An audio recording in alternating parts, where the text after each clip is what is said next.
I think once you treat your hobby like a job, that's like a recipe for failure. And that's what happens to a lot of people. I feel like I can rule the world. I know I could be what I want to. I put my all in it like no days off. On the road, let's travel, never looking back. All right, what's going on? What's up, man?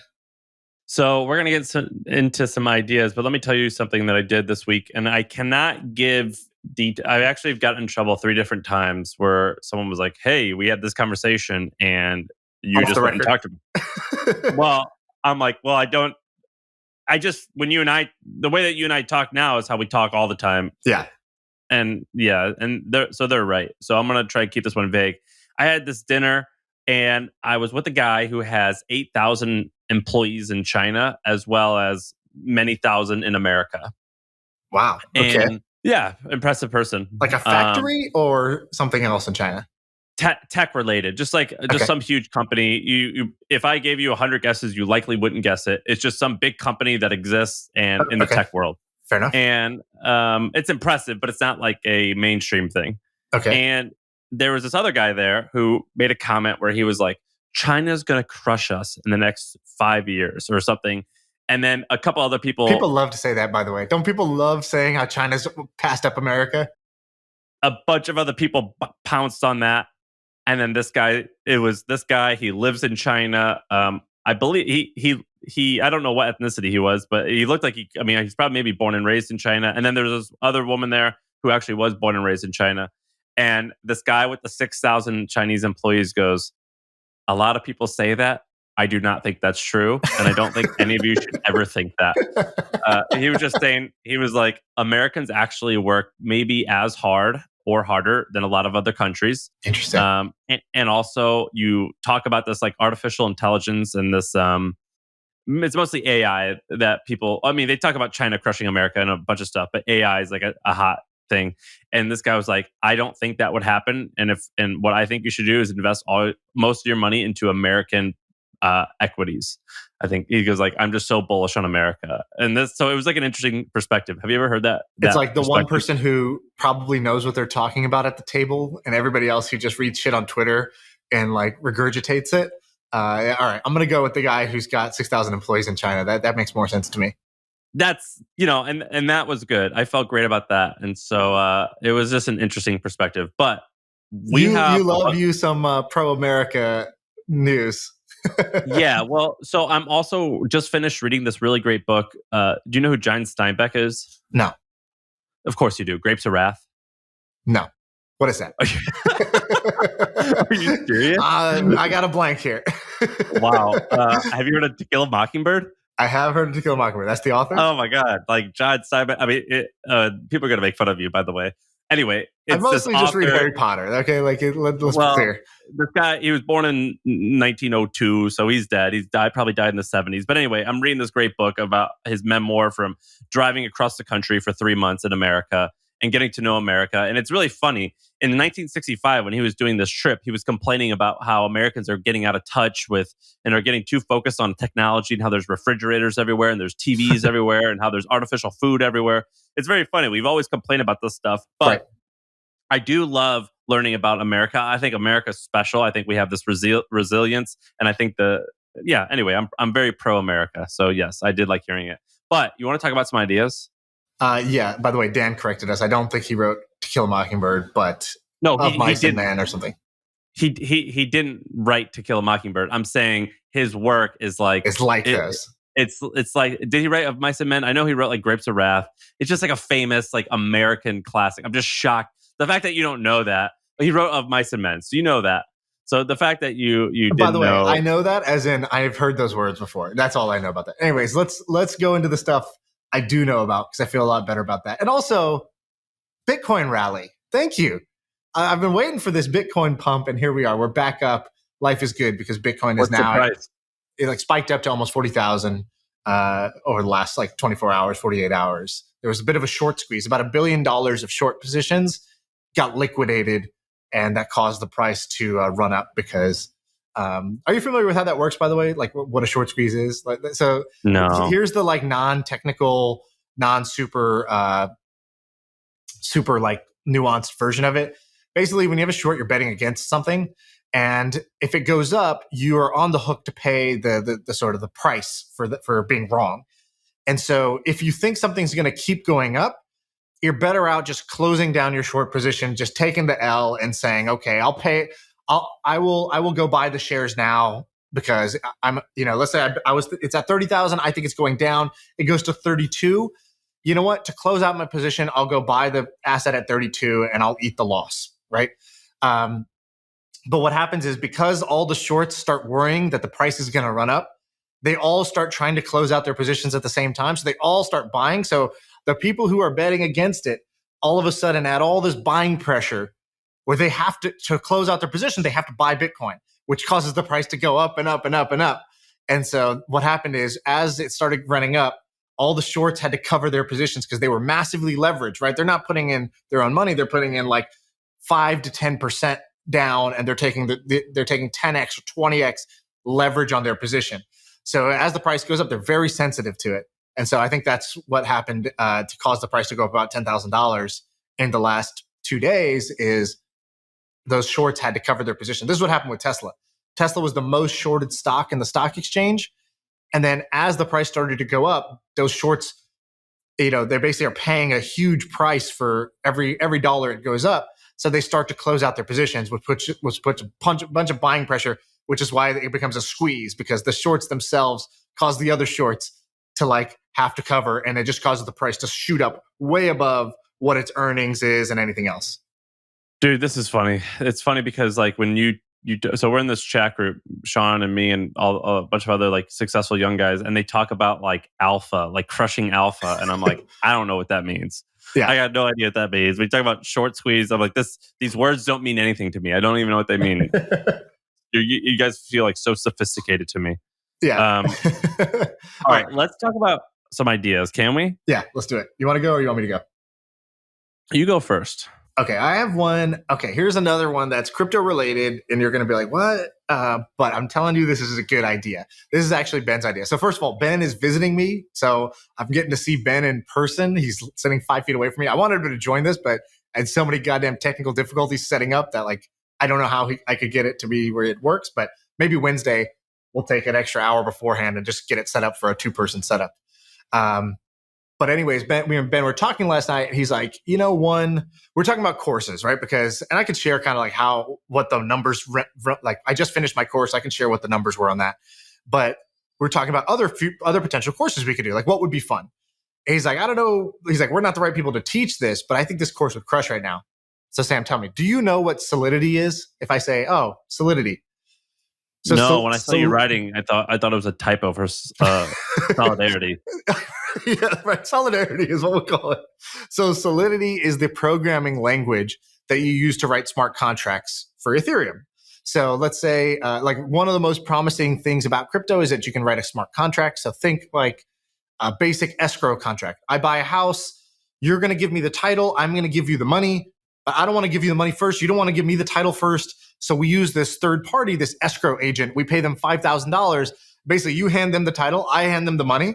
They say, yep, they're both here. And then they give it to each other, right? So in the real world, we pay these exorbitant middleman fees. I don't know what you paid for your house when you bought it, or you just did another real estate transaction. I don't know what you're paying for escrow. I didn't even look at it. For me, it was like $4,000 to do an escrow transaction, which sucked. I was like, this is just $4,000 for nothing. When I sold my business, I think the escrow was $50,000. Right. Crazy. They it's crazy. So, and they literally do like 1 ounce of work. They literally just, you hand me the title and you hand me the money. Great. I'm going to just turn one hand over here and I'll give you that. You'll give you this. I'll give them that. So a smart contract basically says, look, we don't need this like person in the middle and we don't need to pay them $4,000. Let's just make a contract with some rules. And we'll just, instead of writing it like a lawyer contract, we'll write it like a programmer contract. The programmer contract says, hey, when this wallet has this much money in it, person A has fulfilled their obligation. And when this wallet has this asset in it, person B has fulfilled their obligation, and then release the assets to each other. And instead of paying $4,000, you can pay $4 or $40, whatever the gas fees are at the time. So that's smart contracts. So what that means is a lot of jobs today that go to lawyers are going to go to programmers because you're not going to want a lawyer to write a contract for something. You're going to want a programmer to write it down, but you need that contract to like work. It needs to be like solid, bug proof, hack proof, and like I need it to do the many things that I need my transactions to do. So there is an extreme shortage right now of smart contract developers, of developers who know how to write in this new programming language and write these types of contracts. But it's clearly like a big part of the future, in my opinion. And so one idea here is to create basically a boot camp that takes an existing engineer and says, hey, cool. Oh, you write JavaScript, or like, you're a backend engineer. You're one of like 10 million. Why don't you come over here where there's this high demand, high shortage of engineers that know how to do this thing? I could train you in 6 weeks to learn how to write like smart contracts and Solidity, and then go to all the companies that are trying to hire this and basically do a Lambda school. I think you can do a Lambda school that's really niche, really focused. And if I'm an engineer that like, I'm a crypto nerd, this is a business that I think you could do. You could just train other engineers to like learn how to write smart contracts and then get hired and placed in these jobs that you take the placement fee. What do you think of that? So I'm doing research while you're talking. All right. Oh, wow. Okay. No, I agree with a lot that you said, except for the last part. So there's this company called Coursera. Have you heard of Coursera? Of course. So they were started in 2012, and I believe that they were started because the two guys, I think they worked at Google, and they're noticing that we are struggling to hire a particular type of engineer. This is just off memory, so I might be a little bit off here about some of the stuff. But anyway, and so they built like these courses, and they built it so people can get jobs at Google. Right. Let's say data science or machine learning or something. Yeah, it was some type of data science or machine learning. I forget exactly what it was. And they came out of the gate and they crushed it. And then like over the last 5 years, they kind of like went nowhere and kind of like, it's like, what the hell happened to that company? They're not really doing that well anymore. Well, over the last year and a half, 2 years with COVID and a bunch of other stuff, they started crushing it. Do you know what Coursera's revenue is now? No idea. So they went public. Did you know that? No. Yeah, a lot of people didn't know it. We didn't talk about it. I thought they had like stagnated and like wasn't going anywhere. Thought. Yeah, that's what everyone thought. So in 2020, they did about $400 million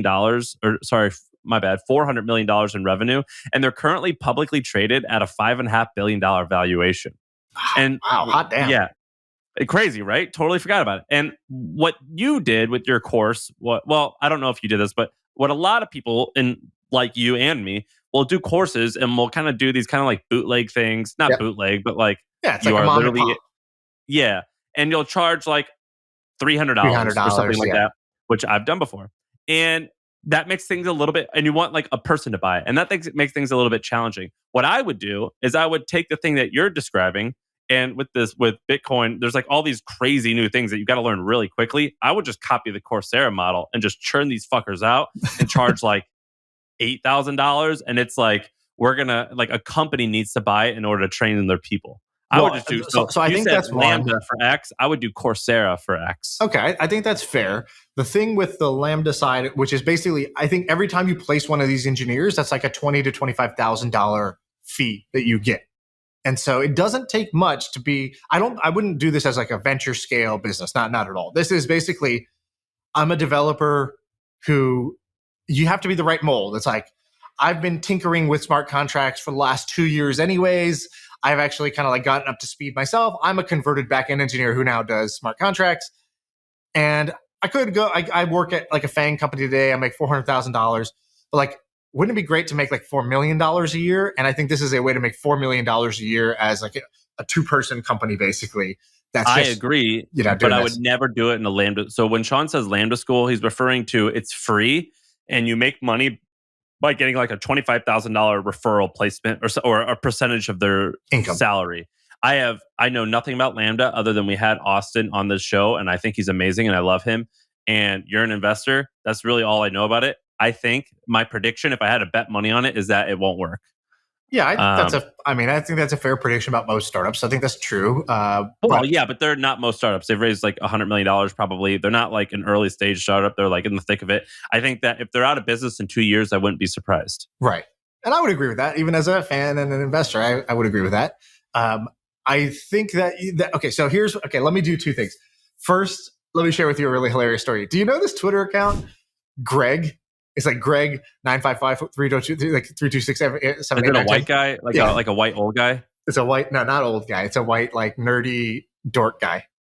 No, I don't know it. So, oh, you haven't seen this? Just Google search Greg meme, Greg meme account.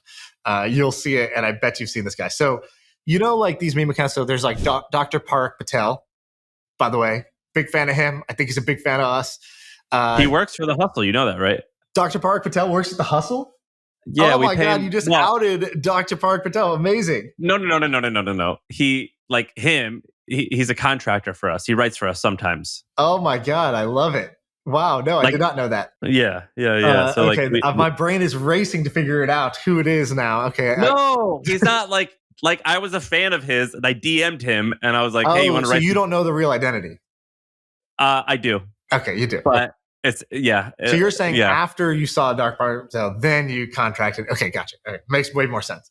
So anyways, one thing he does is like every time Chamath tweets, he's like the first reply and he's like, just says it like I'm proud of you, son, or something like that. Like something like totally non-standard. So Greg does that with like Kylie Jenner and like other people like that, where every time she posts something, he'll be like, babe, why didn't you you didn't call me? Or like, be like, I'm so proud of you, babe. So it's like as if they're dating. And so he's this like dorky looking white guy account. And so the other day, do you know who Jose Canseco is?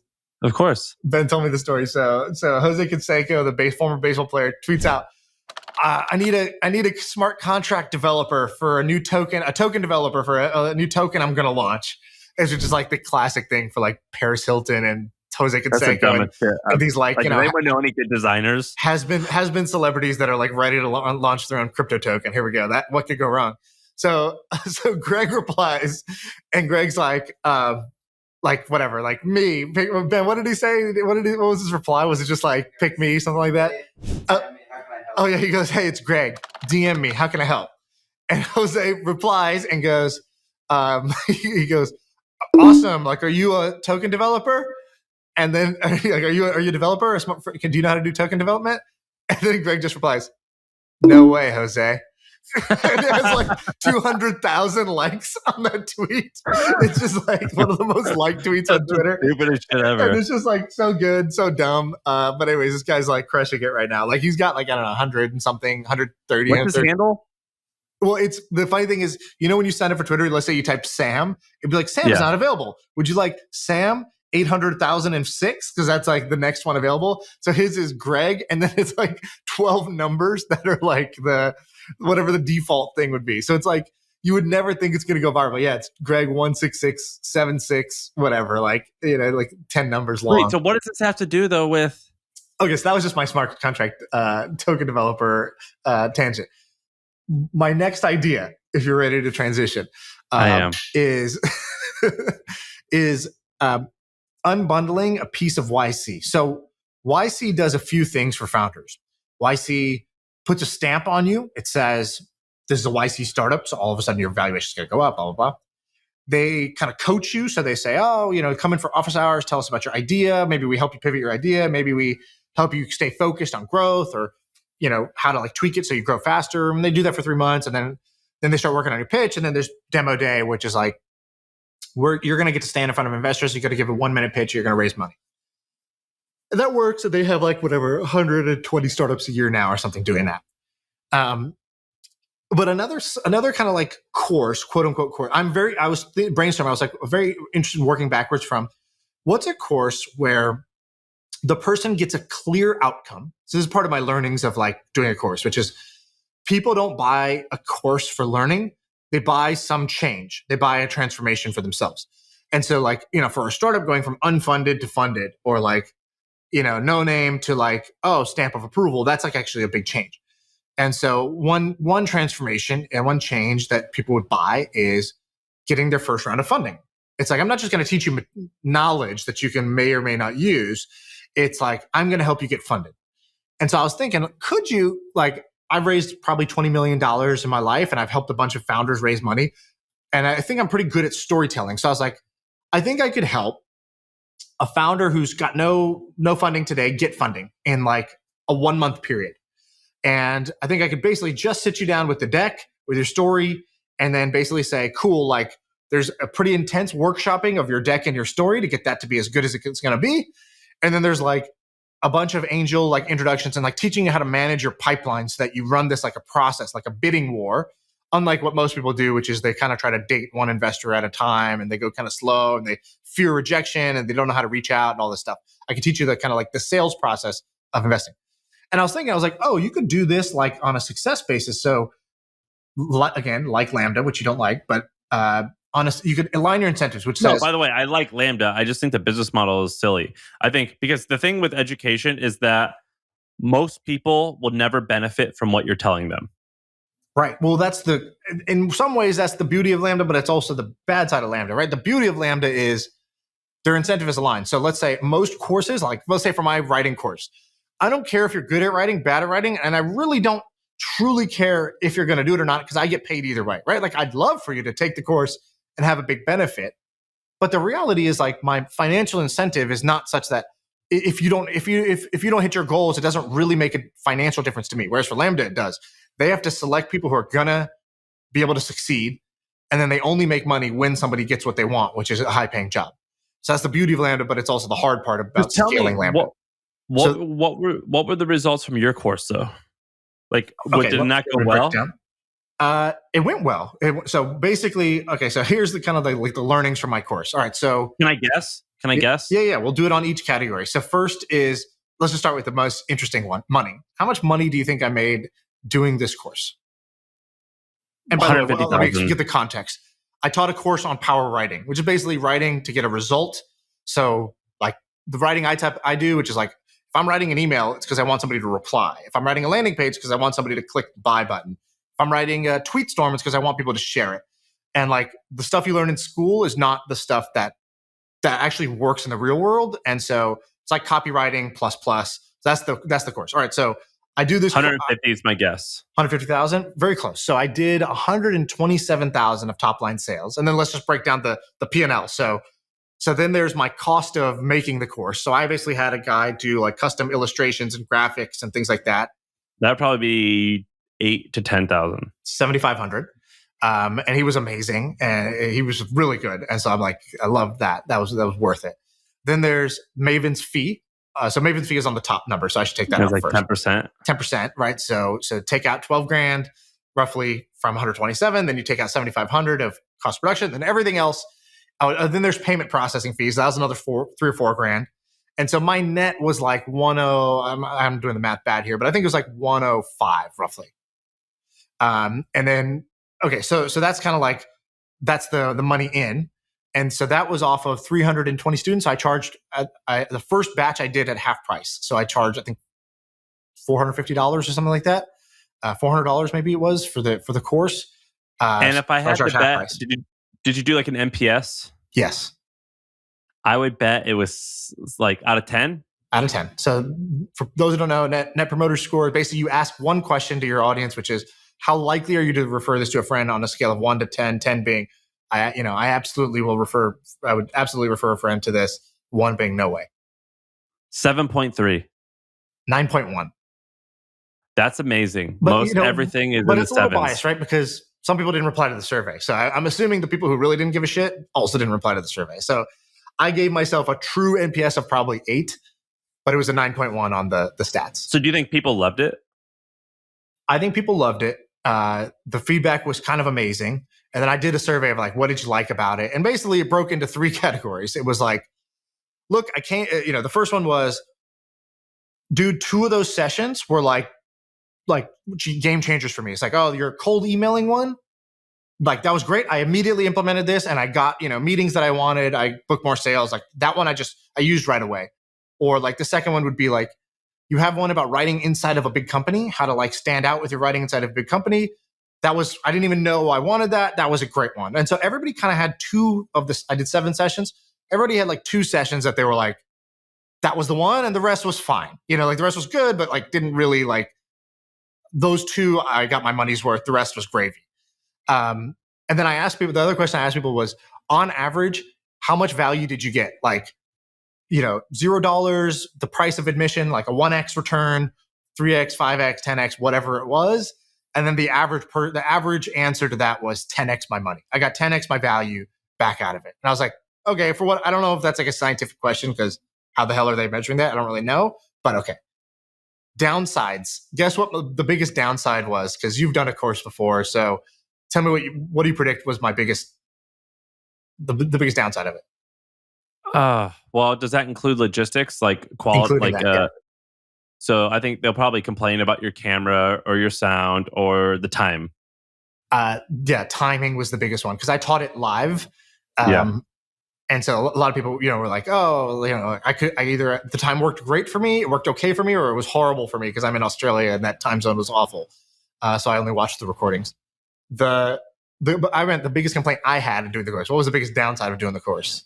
Talk too fast? No. I mean, like, why? What was a pain in the ass Oh. for me? Well, it's probably just way too much work. Yes, complete underestimation of the work. Yeah, And it's so much work. I spent probably 50 to 100 hours like making the content, which was way more than I thought I would do. I thought it would take It's me so like much work. an hour or two per session. All right, so let's say 2 hours per session. That's like 15 hours of work. It was like a full day. It was like an 8-hour day per session I made, plus like the actual teaching of it. And then afterwards, what I would do is, so I structured the best thing I did, by the way, was I don't think I invented this. I'm sure other people do this, but I didn't really know what it's called. But I basically structured the session like this. It was like, all right, you show up. So it's like, hey, we're going to be here for an hour. The very first thing I do is I say, all right, the promise is this. By the end of this hour, you're going to be able to do this. All right, so that's my promise. That's the magic trick I'm going to show you. Today, you can't do that, or you're bad at it. You're going to be good at it by the end of this hour. And then I basically I'd say, all right, let's say it's a cold email. I'm not going to tell you anything about cold email. Write a cold email right now. And they would all have to sit there while I'm sitting there watching them, 10, 15 minutes, write the thing. So it was called do, learn, redo. So I'd have them do it. That gives the baseline. And they would all share it in the Slack channel. Then I would teach them like not everything about cold email. I'd be like, hey, here's the 3 biggest things you could do to improve cold emails. I'd do some examples. I'd teach them the theory. And then I'd be like, all right, last 15 minutes, you're going to redo it. And then they would redo it. And then they would just have a before and after of their 1-hour session where it's like a really shitty first attempt and then like a pretty good second attempt.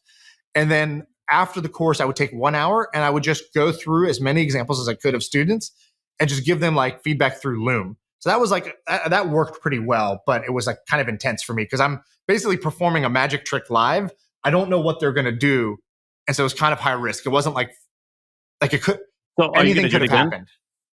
My wife did it, by the way. Sarah, my wife did it, and she sold out. She made 10,000 in like 2 weeks, maybe. And why did she cap it? Because they told me to cap it, and I didn't cap mine. She's not like you and me. This is her first time doing like a public-facing thing. Right.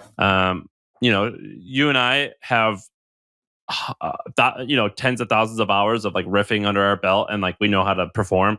She's just learning and trying to figure out how to do it. By the way, one thing you should tell her, best thing I did was I did rehearsals.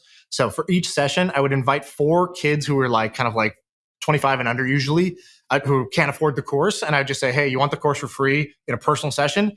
I need to do a dry run with you. And so I did a dry run for each of the sessions. And in doing that, I would realize 5 minutes in, like, oh, this is all fucked up. Like, I got to change this. Or like, wow, this is way too hard. When I just asked them to answer, they're confused. Like they don't know where to doing start. Comedy. Yeah. So I needed to do those open mics basically to make it work. But will you do this? Do you think this will be a significant income source for you in the future, or are you going to quit doing it? So I'm doing it one more time, and we're going to see how that goes. My goal was basically I put the price back where the original price, so $950. So I'm like, all right, let's see if there's enough demand there at that point, price point. Because below that, it's not really worth it for me, I don't think, because you need a lot of students and it's a lot of work. So I'm doing it one more time in August. We'll see if it's like good again. I had a lot of fun doing it. So we'll see if it's fun again or if it gets like old for me. But then I also have a bunch of other ideas for other courses that I want to do. So I think I'm going to teach different courses, which is more work, but I think more fun for me. Can I tell you? Okay, so now, by the way, we're talking about Maven.com, which here's your disclosure. We both have incredibly vested interest in this, and I want them to make money. Yeah, because we invested in them. Yeah. But I do think they're going to have to change. I don't think it's going to work to do live courses. I don't think are going to have. It can't be their bread and butter. It's just got to be how they get into the market. That's my prediction, but we'll see. Well, I started off being like, I'm going to do it recorded, and I started recording the content, and I bounced off a few people, and I was like, oh, first of all, recording good content takes a lot of time too. So it's not like it was going to save. It saves me time when it's scalable later, but it takes a lot more time up front. The second thing was people were way less excited about me recorded. And I was like, no, look, I'm like, it's me. I'm like planning this out. It's going to be like as good as I can get it. It's going to be edited. It's going to be tight versus me live. And they're like, no, we'd rather just to be you live off the cuff and like not so tight. Like the perceived value of live is way higher. And so I was like, okay, if it's easier for me to do and it's higher perceived value, like that was one pivot I had to make halfway through of like switching to live. All right, let me pivot to a different topic. Yeah. You maybe told me about this, but I had Jake research it. I think did you tell me about Swimply? Yes. Okay, so I like to keep a list of things that I thought are horrible ideas and ended up doing like amazingly well. I definitely would put Bitcoin in that category. Like if you told me Bitcoin, I'm like, that's the stupidest thing I've ever heard of. Ryan Hoover told me about Product Hunt the day he was launching it, and I was like, just quit. I also thought it was stupid. Yeah. Yeah. If you By the told way, me about I have an easy hack to do this. Whenever I just have a bookmark thing on my Chrome, so whenever I see a startup website that I'm like, oh, that's interesting, I bookmark it either into I think it's going to work or I think it's not going to work. So I have this like, then I can go back like a year later. I can just go click and see how many of those websites are still like up and like doing something, And so I have these bookmarks. I've had this for like 5 years. So if I saw this next company that I'm about to tell you about and this next idea, if I saw that 5 years ago or a year ago, I would be like, well, like just quit. Why are you even doing these stupid games? Like this is the dumbest thing I've ever heard. So let's explain the name's even stupid. It's called Swimply. Is that P supposed to be there? Or is that a typo? Swimply? Hold on. Let me see. Is it Swimly? It might be Swimly. No, it is Swimply. It's Swimply. That's it. Okay, so we're looking at a Google Doc. That's crazy. I thought that I wasn't sure if that was a typo, but he wrote Swimply in like everything. The way I found this, I was just driving and I saw a billboard and it just said Swimply, rent a swimming pool near you. And I was like, what?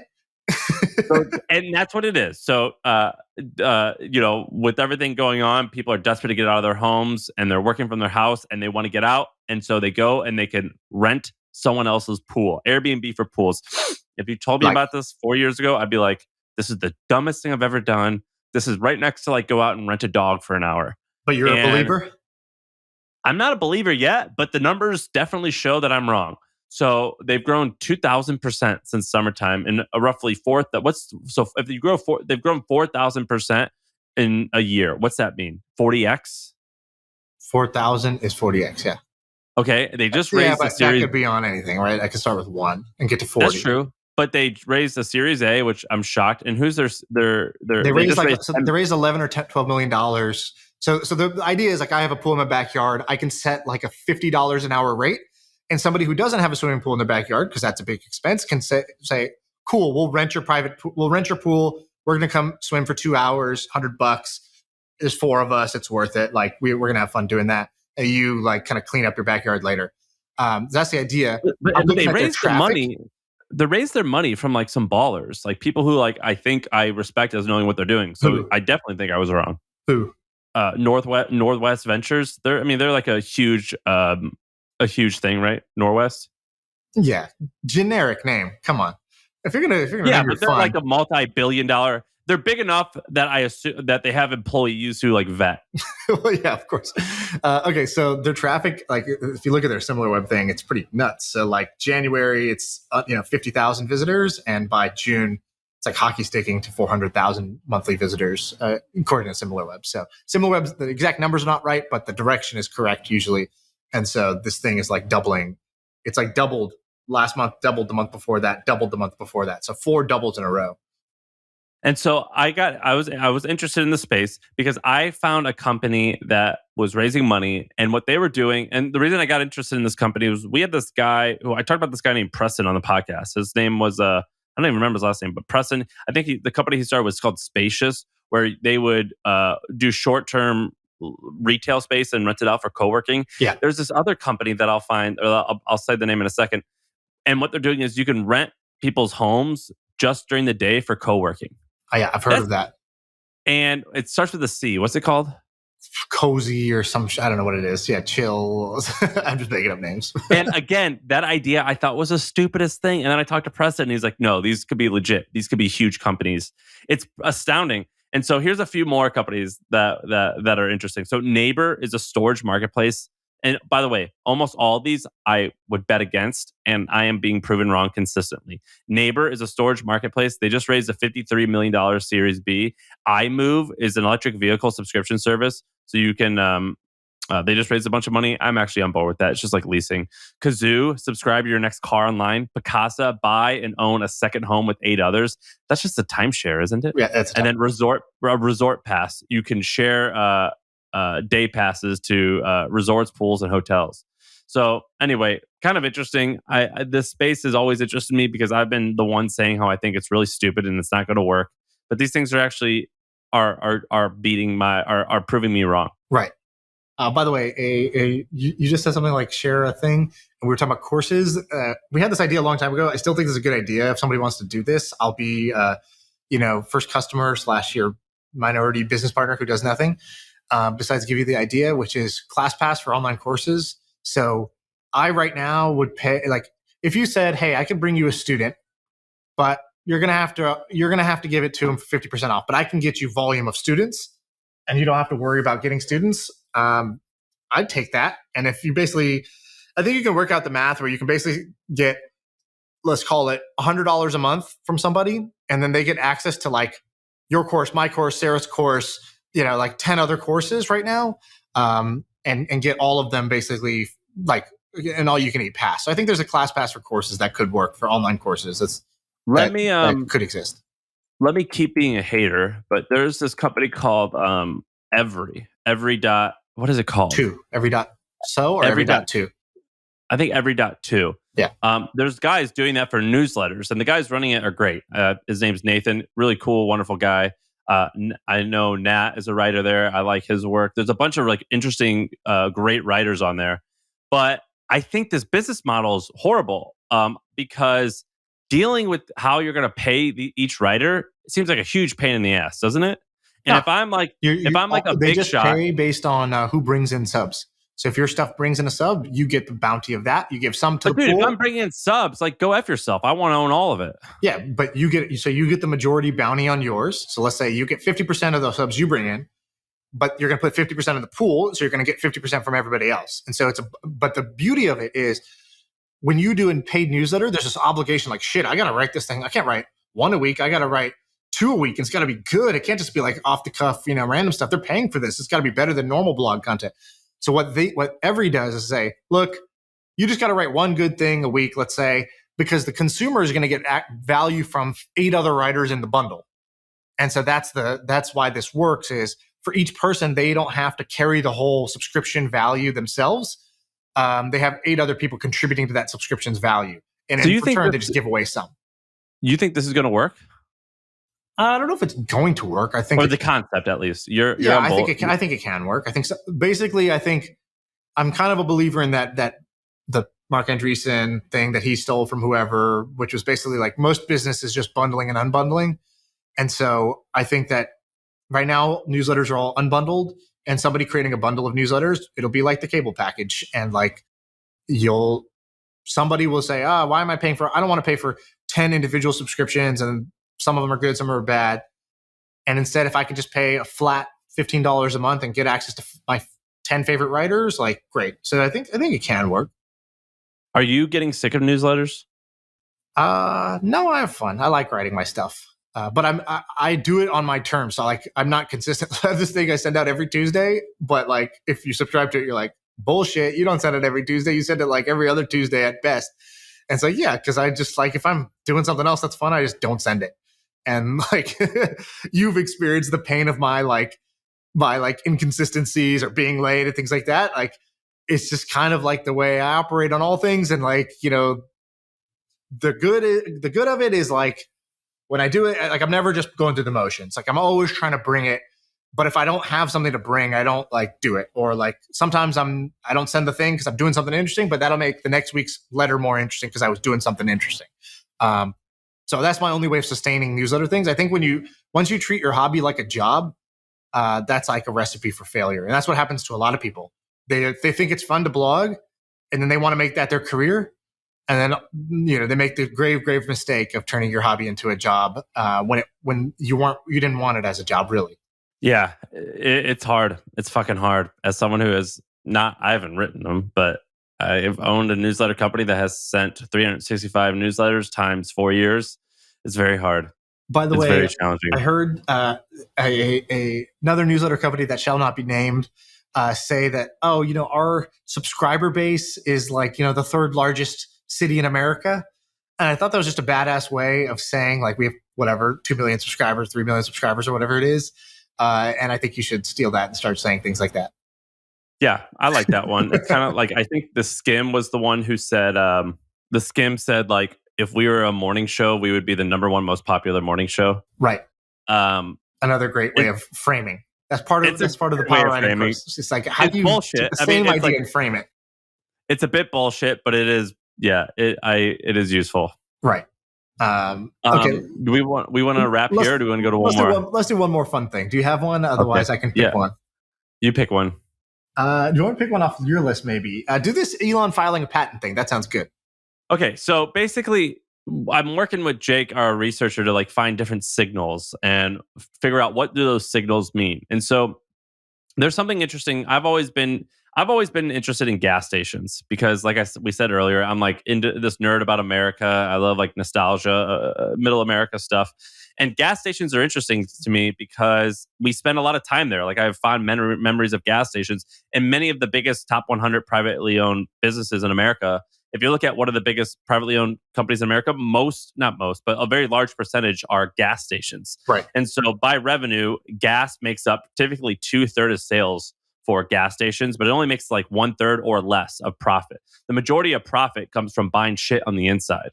And Elon Musk recently filed a trademark for different restaurant services aimed at electric vehicles and things like that, and for food services, basically. And so I'm very eager to see what Tesla's going to do.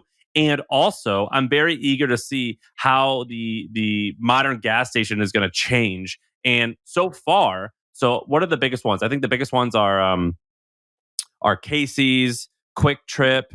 There's a few more that are the top ones. They're not doing shit. Right. Because if you go to a gas station right now for Tesla, it's still a pain in the butt. The Tesla superchargers are way better. And so I'm very eager to see, and I wanted to know what you think, what is going to happen to gas stations and how are they going to continue making money? Yeah, so I think there's two big changes that are happening. So cars go electric, then what the hell happens to gas stations, right? Do they just convert into electric charging stations, or is it going to be different because you're charging at home, right? Like I can't fill up my tank overnight in my garage, but I can charge my electric vehicle that way. And so maybe those gas stations, they're just not needed anymore. They need to convert to some other use of real estate. It's like Blockbuster and the corner store. Why would I need that when I could just push a button and stream Netflix to my TV? The second is self-driving cars, which is going to change the game for both gas stations and for parking garages. So you don't need as much parking when you have self-driving cars. Most of city real estate is parking, whether it's street parking or parking garages. There's a huge amount that's just parking, and because cars are idle 90% of the time. When cars go self-driving, they're not going to be idle 90% of the time. So cities are going to have to like renovate basically the way they use their land because it's going to become totally obsolete. But let's do gas stations for a second. So one theory is gas stations become like entertainment hubs because actually charging a car takes a lot more time than filling up a gas tank. I think even supercharger takes like 30 minutes, right? To fill up, basically to recharge your Tesla while you're like on a road trip or whatever. And so, what do you do to entertain people during that time? Maybe they're just sitting in their car using the in-car entertainment system, but maybe there's something else that you do with food and drink and TVs and sport. Maybe it's a sports bar essentially that you turn this into. The other thing that I think is interesting is so I'll give my cousin a shout out. So my cousin Rohan has a startup called stable.auto. So check it out. You're not going to fully grok it from the landing page, but I'll just tell you about it. So this company Stable. Spell it. Just stable, like stable, like a stable of horses. And then dot what? Auto, auto. So he started off. What he started off doing was he was like a robotics guy from MIT. So he's like, look, how do I make it where a self-driving car, self-driving cars are going to they're great because they're going to drive people around without a driver, but how are they going to charge? Like they have to go to a charging station, and then are you just going to have like attendants there plugging in cars and taking them out? Like how's it going to do that? And so he was creating like, if you've ever seen Elon tweeted this out once, which is a robotic arm that would just find the charging thing and would like plug itself in. So it was like a self. Like as imagine the gasoline pump could go into your car without you having to pick it up and put it in the hole. So he built a robotic arm that did that. So what my cousin was doing was basically he was just saying, oh, if Tesla's doing that, but then there's all these companies trying to compete with Tesla, I'll make the robotic arm for all the other companies. So like every other company has a different like charging, like kind of like location on the car. How would I make machine learning that's going to find the hole and stick in the hole, basically for that? And he started doing that, but the problem was, and I told him this, which was like, look, like self-driving cars are not here, so you're building for a future market. Like you don't know when it's going to happen. Like we all know it's going to happen eventually, but like that's a little bit difficult. And so, and you're also building this robotic arms really hard to build. So he switched to something else, which is basically like software that basically will, it basically tells you when you should go charge your electric car. So imagine like Uber and Lyft, they have these fleets of electric vehicles that are going to be out in the roads, and that's for sure happening. And so when do you go charge? If you go wait till you're like almost out, you might miss like peak traffic time where you're going to like get a bunch of rides and make a bunch of money. You also might go charge when it's really expensive to charge because electricity costs fluctuate throughout the day. So what they're building is basically an app that you load into your like, this is at least the last I heard of it. It's like an app for any driver of Uber or Lyft that has an electric vehicle that will say, now is the optimal time to charge. Go over here. There's a charging station nearby. There's not much traffic for Uber rides right now, and the price of electricity is low. And so that'll work while you have human drivers. And then when you have self-driving fleets, it'll do that whole thing automatically. It'll basically say, hey, let's send to this 10% of your fleet to go charge right now. Let's keep 90% on the road, and it'll optimize it so you're like saving the most money both ways. But let's talk about what do you think is going to happen? Where's the opportunity right now? I mean, his idea that maybe, I think it's far simpler. Have you ever heard of Buc-ee's? Yes.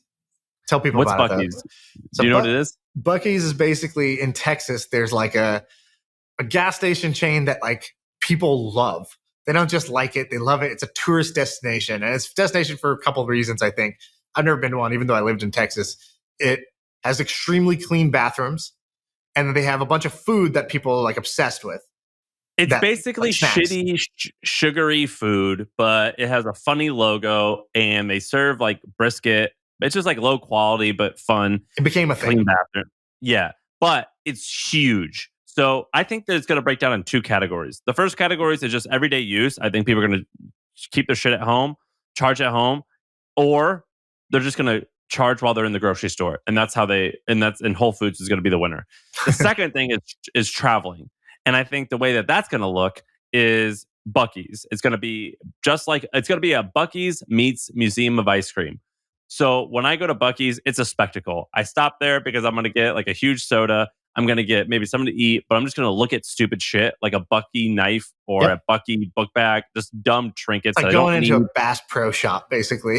It's like going into a Bass Pro Shop or just walking around IKEA. It's just a spectacle. Yeah. It's going to be like that with a little bit of Museum of Ice Cream, where there's going to be a little bit even more spectacles that are fun to take pictures in front of. That is what's going to happen, I think. And I think like the Shells of the world or whatever gas station, 7-Eleven, I actually think could become a Buc-ee because 7-Eleven has a little bit of nostalgia. Like 7-Eleven, it could be cool. It's like Subway. It could be like Vans. It could. Subway could be the next version of Vans. Yeah. So I think there's definitely some people that are going to go that route, right? They make it a tourist destination and they have a quirky brand and that works. I think some people are going to go full automation. So like in San Francisco, we had that thing Cafe X. Did you ever buy coffee from that? No, it took too long. I mean, it takes like a minute, right? It was just stupid. I thought it was dumb. Cafe X is stupid. How could you think that's stupid? That's so good. So if nobody knows what Cafe is, describe it. So it's basically, okay, but here's the thing. So like, it's basically a Keurig machine. Like, it's not that fancy, but it looks like it's usually like it's in a building and it has like this glass around it and it's a massive robot arm that's making a spectacle of like moving the coffee cup around and then pouring the milk in it. In reality, it could you don't need that stupid fucking arm. It could just be like a coffee vending machine. So that's why whenever I saw that, I'm like, when I see these in warehouses and stuff, it's just you put 2 quarters in and you just get like at the hospital. You never been to the hospital and use one of those cappuccino machines? I don't need this dumb fucking arm to trick me and act like it's doing something special. Okay, so that's definitely one way of seeing it. And I can see that point of view. I think, what's the difference between Starbucks and that vending machine? Is it the quality of the coffee, or what's the difference? Probably not the quality. So what is the difference? One's a spectacle and one you talk to people. No. So I'm saying between the Keurig machine and Starbucks, why do you even need a Starbucks? Why couldn't Starbucks just be a Keurig machine? Because I like getting out of the house and seeing people. Okay, so maybe it's that. If that's the case, then Starbucks is safe. The other case is basically that there's some middle ground of variety and quality that's above a coffee machine, but more like a Starbucks where you have 40 drinks that you want, because you want your soy latte with you want almond milk, and then you want 2 pumps of sugar, and you want light ice or whatever, and that's how you like your drink. And so you can't get that out of a normal coffee machine. Either the coffee doesn't taste as good or the drink is not as elaborate. And Cafe X basically says, cool, what if we could serve coffee faster and cheaper than a Starbucks? What if we could serve Starbucks quality coffee but faster and cheaper than a Starbucks? Why? Because we have a robot arm that could just do the thing 24/7 and never call in sick and never be an employee, never have any employee issues. And by the way, I take up 1/10 of the square footage of a Starbucks because it's like a giant robot in a hamster ball. It has everything it needs right there. It takes up 10 square feet. Whereas it's 10 by Starbucks 10. Much bigger. And so what they're doing with the idea with Cafe, I don't think Cafe X specifically is going to succeed, but I'd be shocked if there's not a Cafe X type winner down the road, because you can shove these things anywhere. You can shove it inside of an apartment building, and it can make sense in an apartment building, whereas a full service Starbucks with staff wouldn't make sense in an apartment building. And so I think that those are going to succeed. And so I think there's a version of the gas stations that's like that. I think there's a version of the gas stations that basically is just all automation.